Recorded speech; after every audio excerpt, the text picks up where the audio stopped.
Continuamos en Torremolinos en abierto y lo hacemos como cada lunes con nuestra sección de Simón Cano, nuestro filósofo, que hoy vamos a hablar de un tema, bueno, pues que está a la orden del día porque ayer fueron elecciones europeas y además, Simón, tú lo viste de cerca, bienvenido. Muchas gracias, pues sí, me tocó en una de las mesas, estuve de segundo vocal y la verdad es que fue una experiencia bastante más grata de lo que uno podía esperarse, teniendo en cuenta las circunstancias del calor, el madrugón, pero la gente que estaba en la mesa lo ayudó bastante a que fuera una situación muy cordial y muy amena. ¿Era la primera vez que te tocaba? Sí, de hecho, realmente por eso era un espacio experiencial sin expectativas por mi parte, porque siempre había querido, o por lo menos siempre me había quejado de que nunca había estado en una mesa, y ayer pues me pude enfrentar a esa situación y fue una experiencia muy buena. También creo que depende mucho de con quién te toque. Claro, son muchas horas, ¿eh? Sí, son unas 10 horas más o menos, pero ya te digo que sobre todo el factor interactivo es el que lo dota de una esencia particularmente especial. Y tú eras segundo vocal.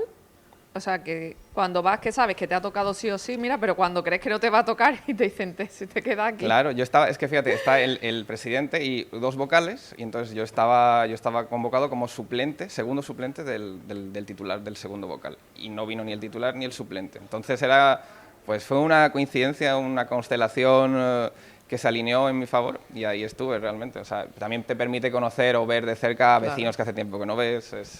Realmente es una forma de participación política que, pese a que está remunerada con una compensación, una gratificación realmente, es un ejercicio que te acerca al proceso, que te muestra también la imparcialidad y la neutralidad de las personas, aunque sean interventores o apoderados de determinados partidos, a los demás. Realmente se ve que todo el mundo puede llegar a ser muy respetuoso, ¿no? Aunque siempre hay casos en los cuales eso pues se puede romper, ¿no? Pero yo ayer tuve la suerte de que no.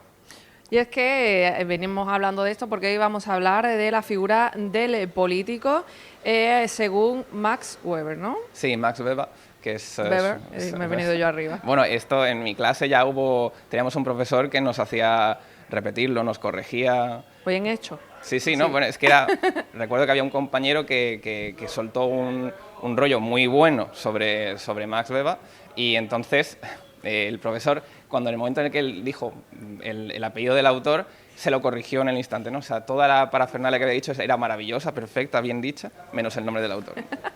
Y bueno, pues sí, la verdad es que es un autor que en filosofía, en sociología, es muy importante porque ha tenido una obra muy fecunda, en la que se puede encontrar una aproximación a determinados eventos y conceptos, tanto sociológicos como históricos, muy variada, ¿no? Es decir, es un acercamiento que se caracteriza sobre todo por un gran conocimiento en historia, tanto antigua como de su tiempo, pues estamos hablando alrededor de finales del 19, principios del 20, y que al mismo tiempo ofrece un gran arsenal analítico para los sociólogos durante muchísimo tiempo. De hecho, gracias a Max Weber se ha hablado sobre todo por ejemplo, de lo que son nuestras acciones, es decir, de cómo unas acciones en un ámbito social, en un contexto social, siempre son acciones que van dirigidas hacia un fin o que están basadas en lo que nosotros valoramos como algo valioso, nuestras acciones en función de lo que las tradiciones nos pueden marcar. Para él realmente ese arsenal analítico sociológico permite entender cómo los individuos se pueden mover en determinados contextos sociales, ¿no? Y en este caso, en el que vamos a hablar sobre todo, que es una conferencia que él dio, que es la del político como profesión, en el que expone algunos de los rasgos que caracterizan su idea de lo que es la política y de los tipos de actitudes, de comportamientos que pueden llevar a una persona a desempeñar un rol político, ¿no? En la vida. Me comentabas, dos tipos, el político como profesión, ocasional. Exactamente. En este caso, ¿cómo lo definiríamos? Pues fíjate, lo ocasional, que antes, por ejemplo, el desempeño de una función política, como puede ser, por ejemplo, el ir a votar o el comparecer en una mesa electoral, son formas de participar en política, es decir, que nos hace políticos en la medida en que para él, precisamente, que hay que partir de esta definición, la política es una directiva autónoma, es decir, para él la política realmente implica influir o dirigir un determinado grupo o asociación humana, ¿no? Entonces, el mero hecho de influir directamente, como puede ser ir a votar en las consideraciones de esa asociación, ya es una manera de ejercer la política, ¿no? En este caso, ocasional, porque realmente no consiste en un empleo remunerado y constante, ¿no? Luego está el caso del político profesional, que es el que sí que tiene un sueldo remunerado por su participación o, vamos a decir, influencia en la dirección política, y que realmente es un poco el centro de este estudio, ¿no? Es decir, porque al fin y al cabo, para él, un político que se dedica a esto profesionalmente es una persona que no es que trabaje para la política, ¿no? Sino que trabaja de la política y vive de la política.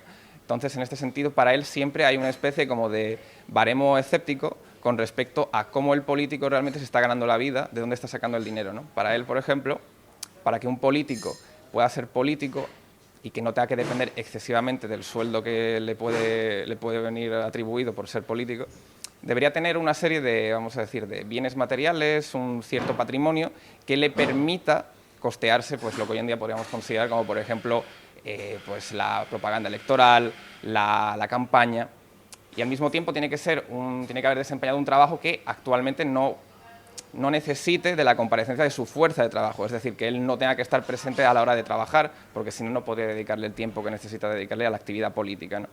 Entonces, lo que es realmente interesante es cómo una persona que no tiene nada que ver con política y que tampoco tiene un gran patrimonio y que sabe que no va a ganar nada de dinero con la política, lo haga.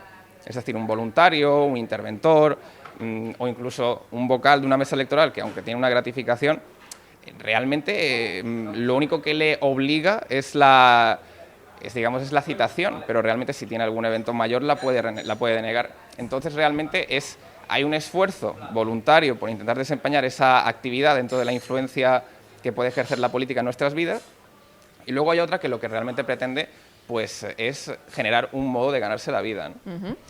Bueno, de hecho, según en qué países, ¿no?, el tema político varía mucho, ¿no? Creo que era en Suiza donde prácticamente no ganan nada, sino que tienen su trabajo. Claro. Y van ejerciendo esa labor política, ¿no?, pues por querer mejorar el país. Es que al fin y al cabo cuando esto, digamos, tiene muchos matices en función del país, pero sí que al fin y al cabo cuando tú eres concejal, por ejemplo, y tienes una asignación frente a lo mejor a personas que desempeñan cargos vamos a decir, no remunerados, que ejercen a lo mejor el rol de voluntarios dentro de un partido político, y que realmente, aparte de eso, tienen un trabajo, que es el que realmente les da de comer, también te plantea el tipo de compromiso que tiene una persona con este tipo de actividad, ¿no?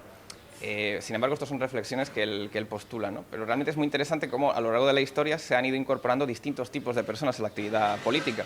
Por ejemplo, para Max Weber, realmente lo interesante es cómo, por ejemplo, la élite política, que podríamos decir que antes era en algunos países una forma particular de monarquía en cada uno de ellos, ¿no? Pero, por ejemplo, cómo se han ido incorporando a la esfera burocrática, pues, por ejemplo, lo que son monjes, escritores, ¿no? Es decir, en una primera instancia, realmente, a esa esfera del poder político se incorporan aquellos que tienen, pues, vamos a decir, ciertas calidades a la hora de controlar la administración. En este caso, por ejemplo, llama la atención que en la China budista, en Japón feudal, realmente los que entran a formar parte de estos ámbitos políticos son los que tienen muy buena mano para escribir, muy buena caligrafía, ¿no? Y luego posteriormente esto se va ampliando hasta hoy en día, por ejemplo, que podemos decir que uno de los, vamos a decir, campos de los gremios más solicitados por la política es el de los abogados, ¿no? Entonces realmente es muy interesante para el sociólogo ver qué tipo de personas y qué tipo de oficios son exigidos o reclamados por los partidos políticos, ¿no? Claro. Entonces aquí es donde hay que poner un poco el énfasis si uno quiere, por ejemplo, hacer una antropología del campo político, ¿no? Y también ver cómo comparece esa necesidad del partido de intentar burocratizar una actividad que antes a lo mejor pues estaba en manos de los monarcas, ¿no? Simón, ¿qué rasgo tiene la persona que se dedica a la política? Bueno, fíjate que realmente lo curioso es cómo la persona que se dedica a la política despierta una reacción en la gente, ¿no? No hay que olvidar que el ejercicio político que hoy en día podemos considerar de una manera banal es el discurso, ¿no? Es decir, el político apela, arenga a su público con un discurso. Y el discurso es un acto de habla, es decir, no está diciendo solo lo que está diciendo, sino que está haciendo algo. Entonces, por ejemplo, si yo intento a lo mejor encasillar a un partido político con una serie de conceptos, es una manera también de que los demás puedan identificarlo más rápidamente, más fácilmente, ¿no? Y eso se instrumentaliza, ¿no? Entonces, realmente, el político siempre si no pasa por un filtro reflexivo por parte del que lo está viendo, puede asumir que lo que está diciendo es la verdad o que es realmente lo que está diciendo, pero siempre hay un acto. No estoy diciendo que sea como una enmascaración conspiranoica, ¿no? Sino que hay siempre un acto detrás de lo que se está diciendo, ¿no? Que es lo que se denomina en la teoría de los actos de habla como la performatividad, ¿no? Que siempre se está haciendo algo con lo que se está diciendo.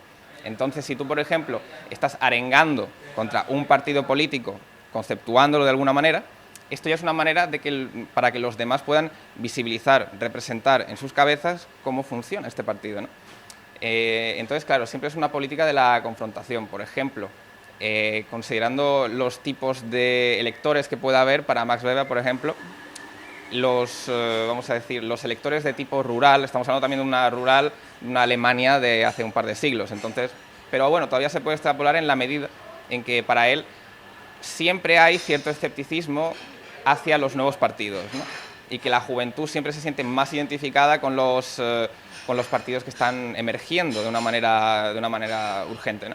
Entonces, el votante rural siempre se va a sentir mucho más apelado por aquello que conoce, y probablemente el de ciudad se sienta más apelado también por aquello que enfrenta un poco los designios de la modernidad, porque de alguna manera intenta readaptarse, reconstituir constantemente sus significados identitarios, sociales, y cuando aparece un político que el primer mensaje que postula es realmente vamos a acabar con esto, ya es bastante llamativo, ¿no? La cuestión está en que como es un tipo de política representativa, pues tiene que conseguir los apoyos necesarios, ¿no? Lo que pasa es que siempre existe y sobre todo con una población tan variada, nunca existe el apoyo necesario para determinados partidos, ¿no? Por eso realmente, igual que en Estados Unidos está asentado el bipartidismo, es muy complicado salir de ahí, ¿no?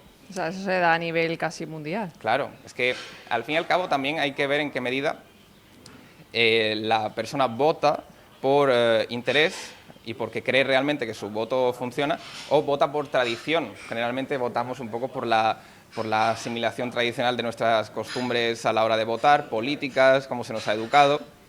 Pero la cuestión está en que realmente, y esto es un poco cliché, ¿no? Pero siempre se dice que hay que votar.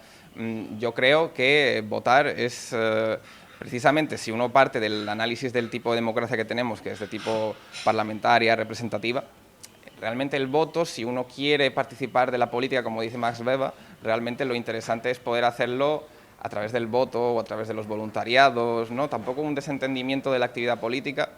Es decir, yo creo que eso también es un síntoma de algo, ¿no?